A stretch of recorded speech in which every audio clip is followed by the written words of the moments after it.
Yo, hey, what's up guys? Plarion came around and released a sneak peek and is gonna answer all our questions about the new dungeon, about the new champions, and we're gonna watch that together. And on the end we will gonna take a look at the new skills of Odin and Freya.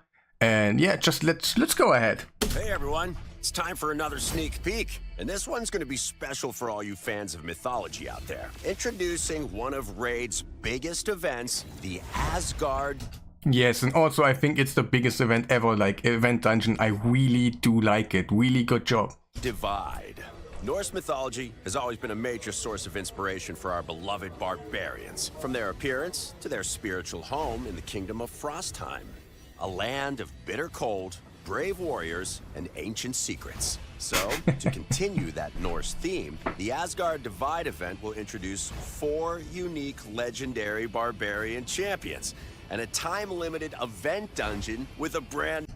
The only champion we don't know the skills right now is 4, so maybe he has something super special or so. We will take a look at that on the end. New variable gear set. This event will be massive, and it will be available from August 21st until November 22nd. Plenty of time to explore everything we've got planned.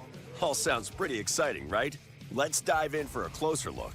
First up, please give a warm Tolarian welcome to the stars of the Asgard Divide.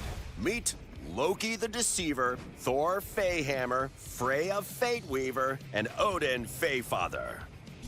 Guys, they're so cool. I really do like the design and everything. Like really nice. Really good job. Rather than gods, our versions of these characters are Fey. In Teleria, Fey are ancient and powerful spirits that have existed for a very long New rarity leaked, huh? Is there a new rarity coming soon? time.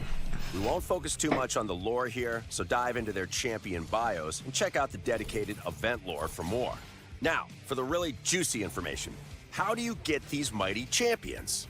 We'll start with Loki the Deceiver. You can get this elusive trickster for free during the Loki Chase event. You know the drill here. Simply log in on 7 different days between August 21st.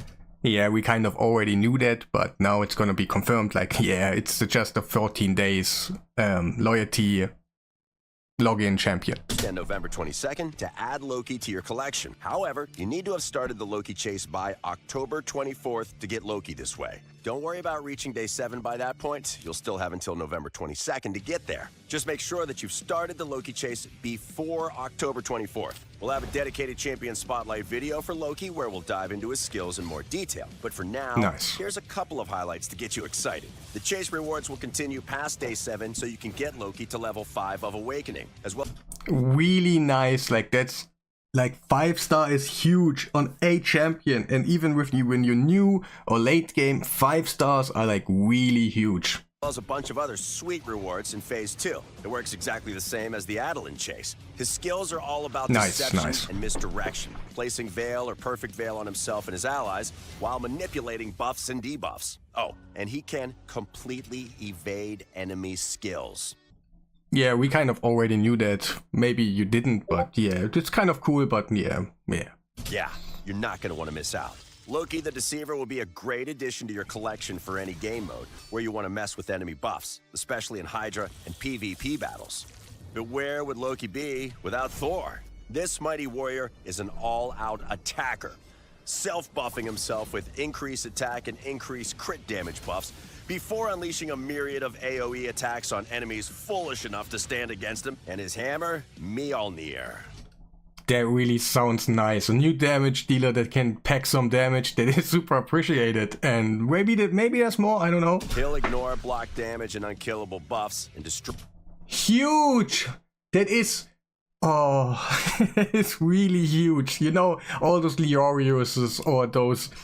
what's his name? That mythical... I forgot his name.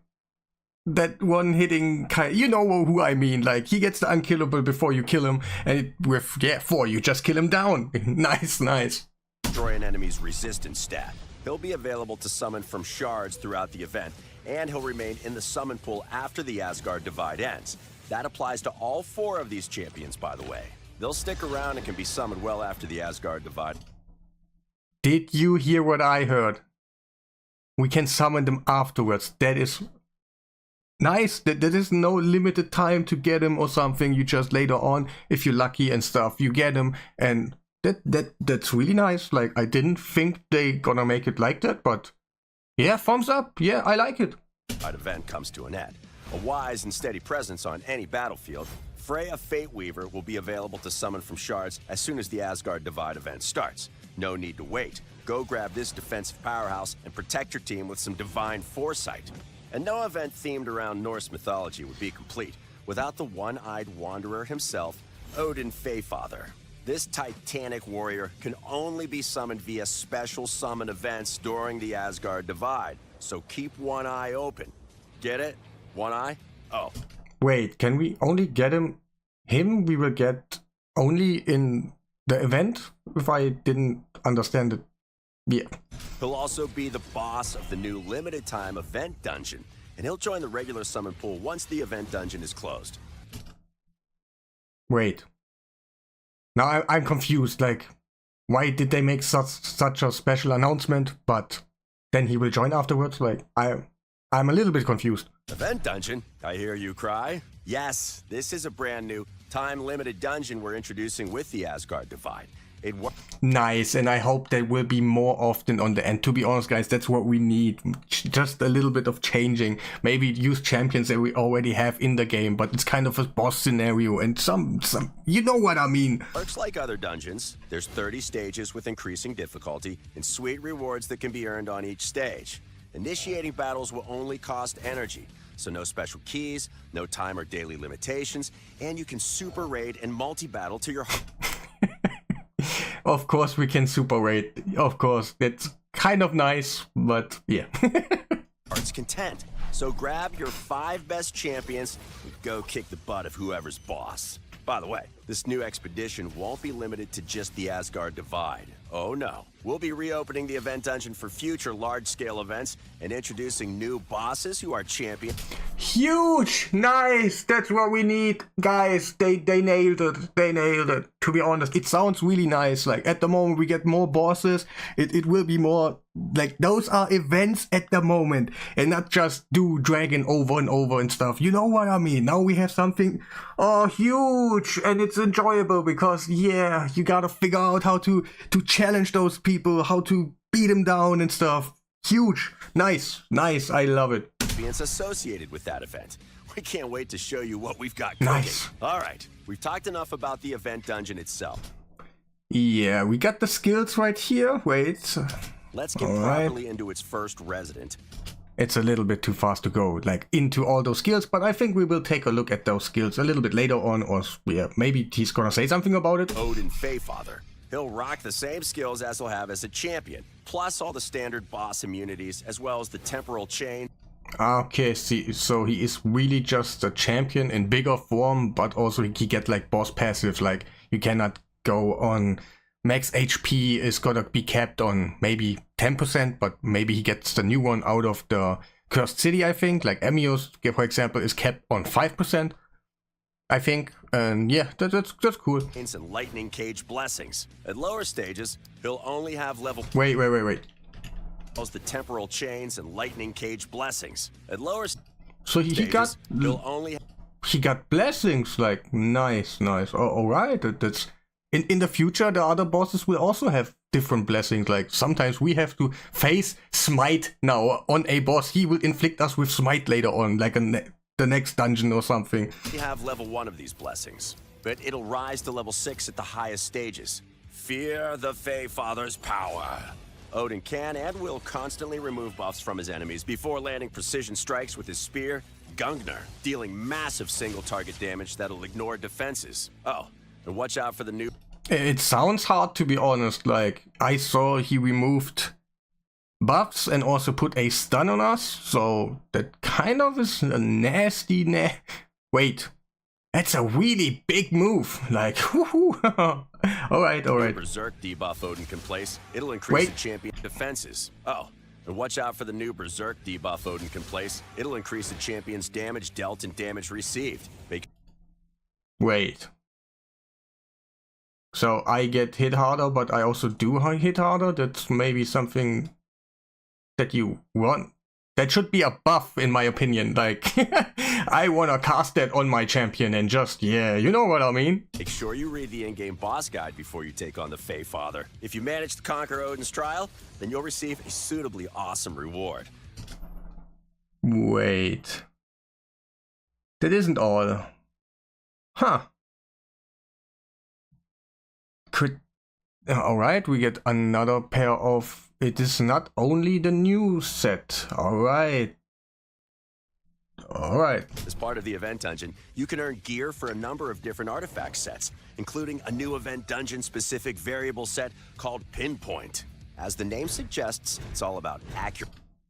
I'm kind of not so happy about the thing that you get other gear parts from other dungeons and stuff. I don't know what to think about it. Accuracy and speed, with all 9 pieces granting the wearer an additional 60 accuracy and 32% speed. With 4, 6, and 9 pieces of gear equipped, the Pinpoint set also grants the wearer either 1, 2, or a massive 4 stacks of intercept. It's the perfect set for champions that want to hit hard, fast, and without having to worry about any pesky crowd control debuffs like sheep. I don't know why they mentioned like you want to hit hard and stuff. It's probably more on your debuffers on the end, so you can put out debuffs that makes your attackers go higher damage because of of decreased defense and stuff. And yeah, I kind of don't get it, but yeah. No doubt that set is 100% a set that everybody should get, as many they can get. Pinpoint will get plenty of usage in Arena and against debuff-heavy bosses in the Doom Tower or Cursed City. Since it's a variable set, you can mix and match it with other artifacts for truly unique combinations. Let your imagination run wild. One last thing about the event dungeon. We'll be launching a dedicated tournament focused on raiding it so you can get even more rewards. Yeah, they're not telling us too much right now, but yeah, an event about it. It's kind of cool to know. Probably amazing rewards and for number 1 or something. The dungeon will swing open its doors from the beginning of the Asgard Divide right through until October 24th, which also happens to be the cutoff date for starting the Loki chase. Handy, right? And that's everything we've got for you in this sneak peek. The Asgard Divide schedule will be packed, and we hope you're as excited as we are to welcome these Norse-themed champions to Teleria. So sharpen your axes and raise your drinking horns in a toast to the Fey Father. Don't forget to hit like and subscribe to stay up to date on all things Raid, and we'll see you next time. So overall, I really do like it. They announced that the champions are available afterwards, so that is a really huge thing. You can get it. And also those dungeons, they announced that they will bring up more and more dungeons themed around something else. I don't know what they're gonna try next, but there will be new event dungeons, and that's actually what we needed in Raid, like real events and not only... You know what I mean, get the same points that you did like 4 years ago, and now it's time for a change. That is really, really nice.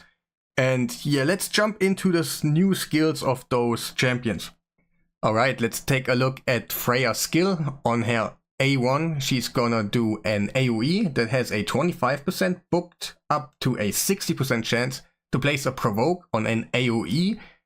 And it's kind of really nice, like to be honest, that's a really good A1. And also she's gonna counterattack when a shield that she's gonna place is gonna be removed by damage. So she's gonna place a shield on another skill. And overall the A1 is really, really nice, to be honest.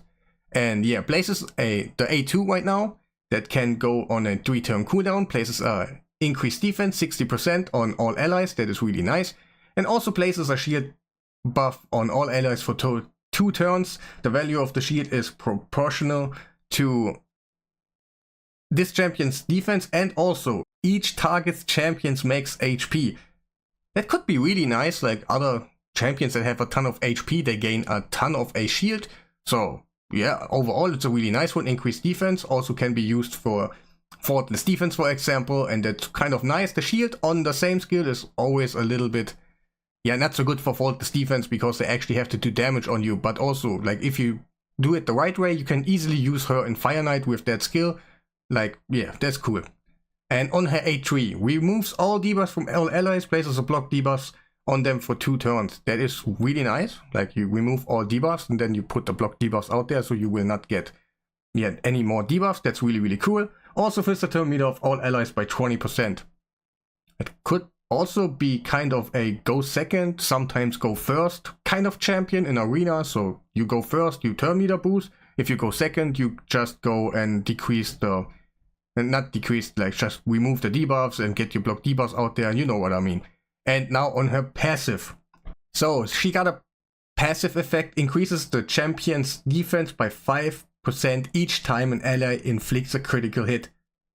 That is really huge. That can go up to 50%, and since you get a shield out there that aims for her defense, hey, that is probably a really, we have to test it, like, but that could be a really high shield, like, for real. And also we got an active effect. Prevents the death of an ally with the highest crit damage except this champion and keeps them alive with 1 HP when hit with a fatal hit. We already know that mechanic can be really nice, for example, for Sand Devil or even in arena if you just put your highest crit damage, and that will be attacker, probably like not having the most defense or not survivability as much as the others, and when they get hit, they just simply survive. And also when you got that hit, that passive effect triggering, then also she will heal by 20% of their max HP. That means the champion that is just being attacked. And yeah, giving him an instant turn effect. Really nice. So imagine you getting attacked, you survive, get 20% healed, and then you get a turn. That's basically a Rhodus. That is, to be honest, really nice passive. Like, I think that champion could be really nice on the end. But let's jump into Odin. Okay, Odin. On the A1, he attacks one enemy and has a 50% chance, goes up to a 75% chance to place a Berserk debuff. We already know what it is now, they just literally explained it. So you put an A1 out there and you do 50% more damage, but that champion also does 50% more damage on you. So yeah, his defense is basically on half, and then also his attack is also doubled on the champion. That could actually be sometimes a bad thing for you, to be honest. Like, if you cannot avoid in arena, for example, if you cannot avoid to use your A1 at the moment on a certain champion, and then he gets the Berserk and he just gets the next turn and kills you, and yeah. But also could be a huge thing for you to just increase your damage. But also this debuff cannot be placed on bosses. So yeah, that's cool. Like, whoa, to just imagine on bosses, that would be nasty. And yeah, A2 removes all buffs from all enemies. Has an 80% chance, can be get up to 100%, of placing a decreased defense debuff on all enemies for 2 turns. Also has an 100% book chance of placing a stun debuff on all enemies for 1 turn. Guys, that is amazing. Like, that is that is an amazing skill. That's kind of maybe not totally, but an Armand's kind of a thing, because you just put out, just imagine him in pinpoint. You go and put out decreased defense out there, you stun them, and it does not matter how fast your damage dealer is or what, he takes a turn because they are stunned. He is void affinities, so it doesn't even matter what kind of affinities they are, and it's on a 3-turn cooldown. Whew, that is amazing. Like, that is an amazing skill, like, for real, and this champion is huge. Let's talk about the A3. Attacks one enemy before attacking, steals all buffs from the target. The damage inflicted by the skill depends on the target's type. So, an attack-based champion, if you attack a attack-based champion, will inflict damage based on the target's attack. So, really kind of depends who you are gonna attack, and if he has a ton of attack, then you hit really hard. If he doesn't, you won't. And if it's defense based, it's based on defense, what on kind of defense they have. And if their HP support or bosses will inflict damage equals to max HP. That is really nice. So he's also a max HP hitter on a 3-turn cooldown. Can be really nice, and yeah. And also this attack will ignore 100% of the target's defense. Really nice, so you can do true damage. If the target was killed by the skill, revives a random dead ally with 50% HP and 50% turn meter. That is kind of okay. But I don't know where that comes from. Like, that's not the biggest thing in the world. And also, now it's passive. It's amazing. Like, guys, it's really amazing. Every 9th turn places a block damage buff on this champion for 1 turn. And also applies a buff spread effect, taking all buffs from this champion and placing them on all allies. This champion will be the biggest thing, it's kind of sad to say it, for a Wixwell team. Because he can do buff spread. Of course, Wixwell maybe get nerfed and stuff, but at this moment in time, he probably is the best Togron in the world because he takes all his buffs, and you kind of, I will show you what I mean then when it's about to happen, when I get it on the test server and stuff. But at this moment, I think both champions are really nice. They have something really good. I think Odin could be flat out broken, to be honest, like in Arena, in also like other content and wherever you want to use that. And yeah, I think that will be everything in this video. Keep an eye out for the test server videos, what I'm gonna do, trying out stuff, figuring out like the best situations to use your champions in there. For example, Freya and Sand Devil, I'm gonna test it, if it's gonna be good or not. Or yeah, you know what I mean. So that will be the end of the video. Leave a like on the video, subscribe if you haven't done already, and yeah, have a nice day.